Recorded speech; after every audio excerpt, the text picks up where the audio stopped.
Hey everyone. I don't know, I just thought that I come on because I just had some things I wanted to like vent, and you guys are my venting people. Um so when I initially started back up on my channel, the musician that we ultimately decided to part ways, he hit me up, and I felt kind of weird about it, and then I didn't really understand why are you hitting me up, or whatever the case may be. What's the deal or whatever. So I didn't know how to respond. So he basically asked me, why did anybody hit me up to hang out? And I'm like, why are you even asking that first, right? Like, what ploy does this have to, where is this getting to? You know what I mean? Like, really, let's just, where is this getting to? So to make a long story very short, he's texting me because I guess a friend that I made through him hit me up and invited me to hang out. And I kindly, declined, because I feel like I was only your friend initially because of him. And because we didn't end on bad terms, but we ended the situation, I am, just as me, maybe it's me still needing to mature, I just felt like, that's your best friend. It's really no need for the person that you were having sexual relations with to hang out with your best friend. No love, no love lost or anything like that. But I just feel like, why, hang on, or why draw out something that it doesn't matter? So I'm telling him no. He did ask me, and I said no. And I'm like, why? And he's like, oh, because I wanted to know why aren't you hanging out? And I'm just like, it shouldn't matter why I'm not hanging out. So long story short, I said, look, it's easier that, I just keep my distance and keep it moving. That's your friend, and we'll leave it as that. You have a good one. And ended the whole thing. But what it did do to me was bring up feelings that I've really been trying to overcome. Feelings of rejection, feelings of wanting someone to want me. Those type of feelings that it resonated in my spirit. And I couldn't understand why you're hitting me up because of this. And he finds it funny. He finds it very comical that I can't still hang out in the same circle even though we're not talking. And I don't know if it's because he's immature to the fact, but I'm at this place in my life that I don't want any negativity in my presence knowingly. You know what I mean? It's like we all face different challenges every day. But if we can help to phase out negativity, if we can phase out negativity knowingly that is negative, why not do it? And what God really brought to my attention, and what I had to really just break down and thank God for, is that through that experience, he restored that thing in me that made me feel like I was worth more than what he was trying to subject me to. I'm not just your late night bedtime friend. I am not just your call when you have nothing to do friend. I am more than that.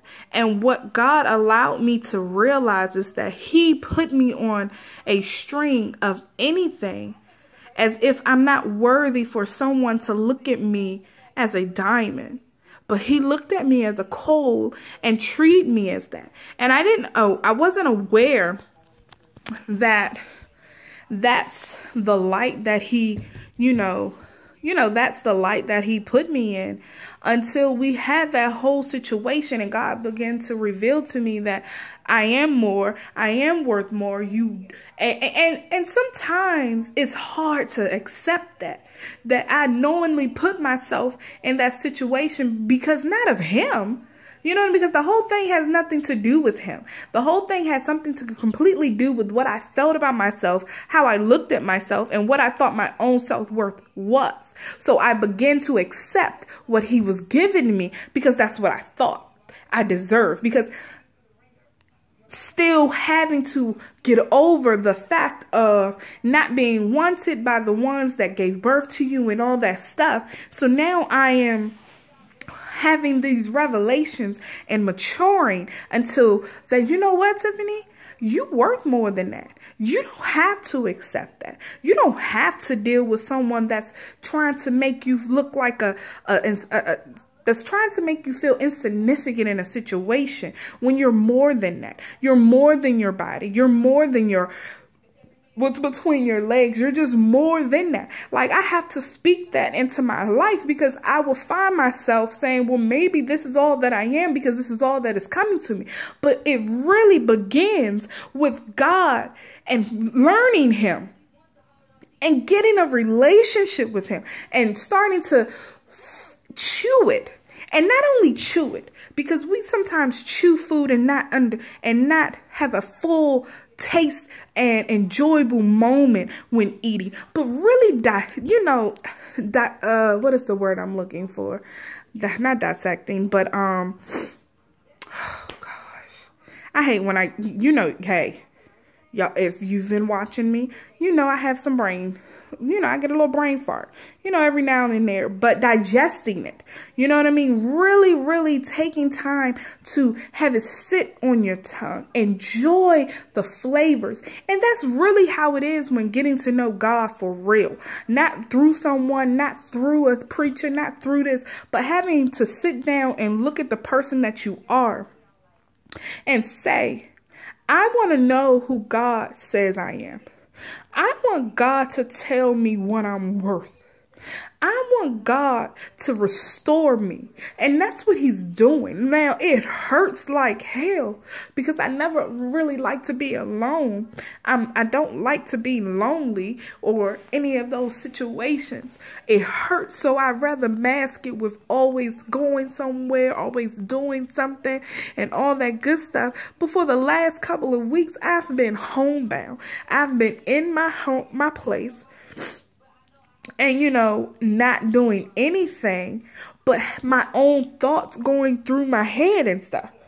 Like, and people just coming and contacting me as if it was something that I needed, because the enemy is really trying his hardest. When I say he is trying his hardest to put me back in the situations that I know were not meant for that's meant for my destruction, that has no good in it, because it's not coming right in the package that God has it.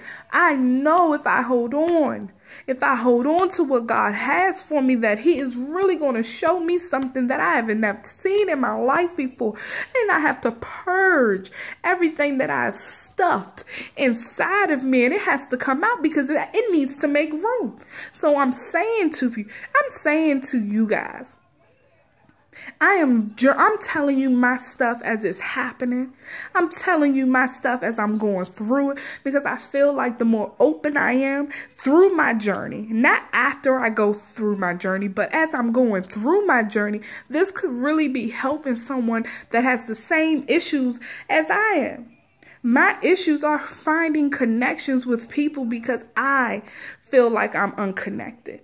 But I am leaning on God. I am crying on God. I am crawling. I am like that baby that just started walking, and you have a cookie in your hand and you're telling, this is God's word. It's dangling in my face and he's telling me, come and get it. That's how I am right now. And things are coming from me, if you know what I mean. People are saying they want to do this and spend time with me, but you ain't coming in the package my God said is going to come in. It's not coming godly correct. It's not.